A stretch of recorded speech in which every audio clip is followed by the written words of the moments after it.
सृष्टि बचपन से ही दिखने में सुंदर नहीं थी, लेकिन अमीर बाप की बेटी सृष्टि पर उसकी माँ जान छिड़कती। मेरी बेटी कितनी प्यारी है, भगवान सबको सृष्टि जैसी बेटी दे। सृष्टि धीरे धीरे बड़ी होती है। एक दिन सृष्टि की सहेली कहती है, तू दिखने में कितनी अजीब सी है, लेकिन मैं जानती हूँ हम सब में सबसे अच्छी शादी तो तेरी ही होगी। तेरे पापा अमीर जो हैं। और बता नहीं सकते यार, दहेज तो हर कोई देता है, ये क्या ज्यादा ले जाएगी अपने पति के लिए?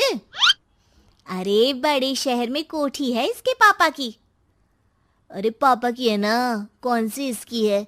इसकी होती तब तो कोई भी लड़का इससे शादी कर लेता। अरे पापा की मतलब पापा की है तो मेरी ही है ना? किसने कहा?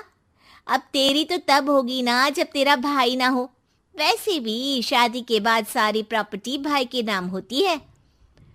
सृष्टि समझ जाती है कि उसे किसी भी हालत में माँ बाप की सारी प्रॉपर्टी को अपने नाम करना है, लेकिन कैसे? एक दिन सृष्टि का भाई शीनू कहता है, बहन क्या कर रही है? तुझसे एक बात करनी है। अरे हाँ करना, मैं तो तेरी बहन हूँ। बहन मेरी लाइफ में ना एक लड़की है, बहुत अच्छी है। मैं सोच रहा हूँ माँ और पापा से बात करूँ शादी के लिए। सृष्टि को समझ में आ जाता है कि भाई की शादी होते ही भाभी उसे एक दिन भी घर में बर्दाश्त नहीं करेगी। क्या बात है भाई, बताना कौन है वो? यार वो बहुत अच्छी लड़की है, पढ़ी लिखी है, मेरे साथ जॉब भी करती है। बस एक प्रॉब्लम है। प्रॉब्लम? क्या प्रॉब्लम है भाई? यार वो शादीशुदा है, लेकिन उसके पति ने उसे सिर्फ इसलिए छोड़ दिया क्योंकि उसके माँ बाप दहेज नहीं दे पाए। सृष्टि ये सुनकर न जाने क्यों खुश हो जाती है। अरे भाई तो क्या हुआ, लड़की तुझे तो पसंद है ना? शीनू को लगता है कि बहन उसे समझ रही है। वो इस बात से अनजान होता है कि उसकी बहन की मंशा पूरा घर हड़पने की है। सृष्टि अपनी माँ से कहती है, मम्मी मुझे तो बहुत चिंता है। पता है शीनू क्या कर रहा है? अरे क्या कर रहा है? वो तो काम पर जाता है और वापस घर आता है। नहीं ना माँ, वो यही तो नहीं कर रहा, बाकी सब कर रहा है। आपको पता है उससे प्यार है, और वो भी एक शादीशुदा लड़की से। ये क्या हो गया? मैं सोसाइटी में क्या मुंह दिखाऊंगी?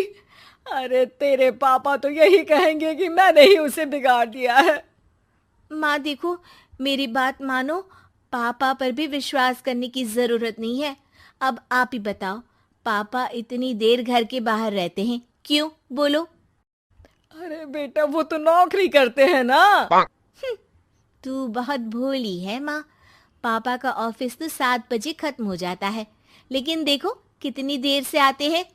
अरे नहीं नहीं बेटा, ऐसी कोई बात नहीं है। सृष्टि माँ को एक औरत से बात करते पिता की फोटो दिखाती है। देखो माँ कैसे हैं पापा। मैं ना कहती थी कि पापा सही नहीं है। मैं तेरे पापा से बात करूंगी, दे फोटो मुझे। ओ माँ, वो तो डिलीट हो गई। लेकिन चल, तूने तो देख लिया ना। पापा से बाद में बात कर लेना, और हाँ मेरा नाम बिल्कुल मत लेना। हाँ माँ। अब क्या था, सृष्टि के माँ और पिता के बीच झगड़ा होना शुरू हो जाता है। सृष्टि के मन में क्या चल रहा था कोई नहीं जानता था। एक दिन, माँ सृष्टि के लिए एक लड़का देखा है, वो लोग शाम को उसे देखने आने वाले हैं। और हाँ माँ, एक खुशखबरी, मैं और पापा मिलकर एक नया बिजनेस ट्राई कर रहे हैं। शाम को लड़का आता है, सांवले रंग का। सृष्टि को तो बिल्कुल भी पसंद नहीं आता। लड़की की माँ कहती है, लड़की का चेहरा तो कोई खास नहीं, लेकिन अगर मेरे बेटे को आप लोग सेटल कर दें तो मैं उसकी शादी आपकी बेटी से करवा दूं। सृष्टि को लड़का बिल्कुल पसंद नहीं था। उसे भाई पर गुस्सा आ जाता है। लड़के वालों के जाने के बाद कहती है, माँ देखा शीनू मेरे लिए कैसा लड़का लेकर आया, न दिखाने लायक न सुनने लायक, सेटल भी नहीं, वो भी हम करे। अरे माँ, मैं जानती हूँ ये मेरी शादी किसी भी घर में क्यों करवाना चाहता है। अरे कैसी बात कर रही है बहन? तूने तो देखा ना, लड़के को मैंने ही मना कर दिया तुझसे शादी के लिए। जिसने लड़का बताया था उसने उसकी बहुत तारीफ की थी। बात आई गई हो जाती है, लेकिन सृष्टि का मन शांत नहीं होता। क्या करूँ, कुछ समझ में नहीं आ रहा। मेरी शादी हो गई तो ये लोग पूरी प्रॉपर्टी शीनू के नाम कर देंगे। मेरे हाथ तो कुछ लगेगा ही नहीं। तभी सृष्टि को आइडिया आता है। वो किसी वकील को फोन करती है। जी देखिए, अगर आपके मम्मी पापा का तलाक हो जाता है तो आपके पिता की आधी प्रॉपर्टी आपकी माँ के नाम हो जाएगी। फिर उसे वो किसी को भी दे सकती है। सृष्टि अब माँ को बेटे के खिलाफ भरती है। माँ, शीनू पर नजर रखा करो। वो जिस लड़की के प्यार में है ना, वो शादीशुदा है। यहाँ आएगी, सारा पैसा, रुपया, जमीन, जायदाद सब हड़प लेगी। पापा का भी हाल तुमसे छुपा नहीं है। ऐसा ना हो कि मैं और आप एक दिन सड़क पर भीख मांगे। हे भगवान, मैं तो जीते जी मर जाऊंगी अगर ऐसा हो गया तो। ऐसा हो गया नहीं माँ, ऐसा ही होगा। अभी समय है, आगे का सोच लो। मैं तो कहती हूँ पापा से आधी प्रॉपर्टी लेकर अलग हो जाओ।